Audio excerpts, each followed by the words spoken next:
Ditou de Djemeldine Benchenouf. Salam alaikum, Azulfillaoun, bonsoir.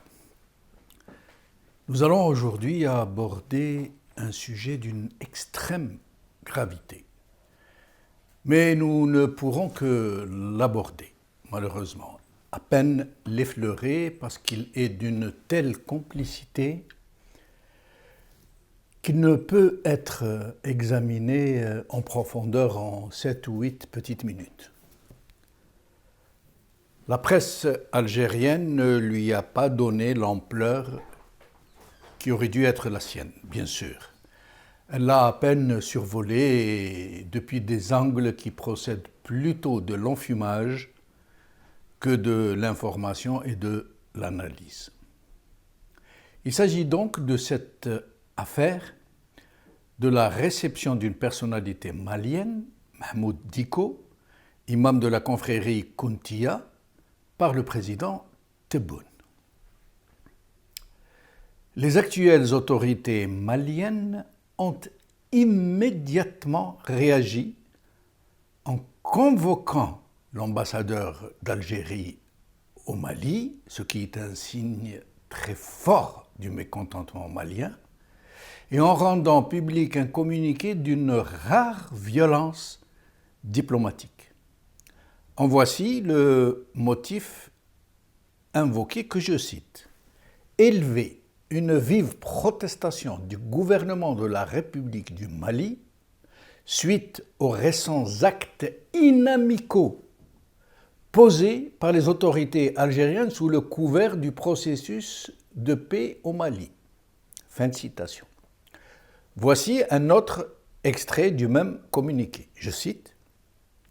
Les rencontres récurrentes au niveau les plus élevés en Algérie et sans la moindre information ou implication des autorités maliennes, d'une part avec des personnes connues pour leur hostilité au gouvernement malien, et d'autre part avec certains mouvements signataires de l'accord pour la paix et la réconciliation au Mali issu du processus d'Alger, écoutez bien, ayant choisi le camp des terroristes, sont de nature à entacher les bonnes relations entre les deux pays. Fin de citation. Alors, d'abord, une question sur laquelle nous pourrions revenir par ailleurs. Le président Tebboune a-t-il été piégé, comme à chaque fois d'ailleurs, certains milieux autour de la présidence?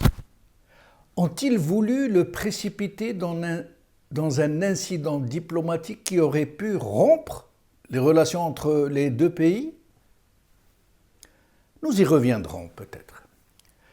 Mais sinon, tout aussitôt, et en mesure de réciprocité comme ils disent, le ministère algérien des Affaires étrangères a convoqué, lui aussi, l'ambassadeur du Mali en Algérie et a émis un communiqué dans lequel il tente très maladroitement et très platement de justifier la réception de l'imam malien, allant jusqu'à utiliser plusieurs points. Premier point, deuxième point, troisième point. Les choses en sont là, pour le moment. Alors, appelons d'abord pour une meilleure compréhension, rappelons pour une meilleure compréhension qu'il fut un temps pas très lointain où l'Algérie, malgré la présence d'un système despotique à sa tête, disposait néanmoins d'une diplomatie relativement brillante, même si ses services spéciaux n'étaient pas en odeur de sainteté dans les pays du Sahel à cause de la question touareg notamment, et du terrorisme qui avait totalement déstabilisé toute cette région. Une violence laborieusement manipulée sur des fondements ethniques, intégristes et de trafic aux frontières qui brassaient beaucoup d'argent et d'armes. Alors, pour plus de compréhension sur ce qui va suivre. Il faut d'abord savoir que l'ex-DRS, le DRS des années 90 et 2000, y a joué au Sahel un rôle central, tout particulièrement autour de la création du GSPC, puis de l'AQMI, de la collaboration des mêmes services avec des parties américaines dans le projet de l'AFRICOM, et de la violence qui a bouleversé la stabilité de tout le Sahel. La Libye de Kadhafi n'a pas été en reste et a contribué très largement à cette politique du chaos qui allait déstabiliser la région, voire même rebattre les cartes de l'influence française dans la région et de l'intrusion d'autres nouvelles influences dans la même région. Je vous parle de cet aspect des choses parce que c'est dans cette problématique précisément que réside la très soudaine et très violente réaction du Mali à la réception de l'imam. Mais nous devons envisager un autre indice avant de vous livrer mon modeste avis sur la question. Rappelez-vous en effet que la diplomatie algérienne n'en est pas à sa première déconvenue avec le Mali. Juste après le dernier coup d'État en 2021, qui avait renversé le président Ban Daou, la diplomatie algérienne censée être le principal médiateur et qui s'est voulu le premier médiateur en raison de sa proximité géographique et de son poids géostratégique et de sa quwa variba, s'est révélé dans les faits un éléphant ivre au milieu d'un magasin de porcelaine.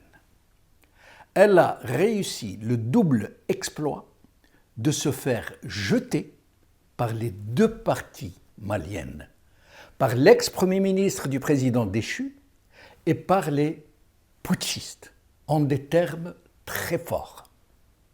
Un exploit, vous disais-je. Maintenant, la question qui nous interpelle. Quelle est donc la véritable raison de cette réaction malienne dont les autorités algériennes nous disent qu'elle est disproportionnée? D'abord, bien sûr, parce qu'un État digne de ce nom, qui respecte les usages internationaux et les principes du bon voisinage, ne reçoit pas une personnalité connue pour être très fortement opposée au pouvoir en place, sans avoir l'accord préalable de celui-ci. C'est la moindre des choses. Ensuite, et c'est là où je voulais venir, c'est parce que le président Tebboune a commis, et c'est pour ça que je vous dis peut-être a-t-il été piégé, le président Tebboune a commis l'ahurissante énormité de recevoir cet imam en présence du général-major Mhenna Djebbar, l'actuel directeur de la documentation et de la sécurité extérieure. Mais ce ne sont pas ces fonctions actuelles qui ont suscité cette colère, mais le fait qu'il était l'un des principaux patrons de la subversion DRS quand ses services très spéciaux manipulaient l'islamisme au Sahel. Quand on rajoute à cette explosive chimie les ancrages patentés du même imam Mahmoud Dicko à certains pôles de la subversion de certains pays du Golfe, la lecture entre les lignes devient subitement plus intéressante.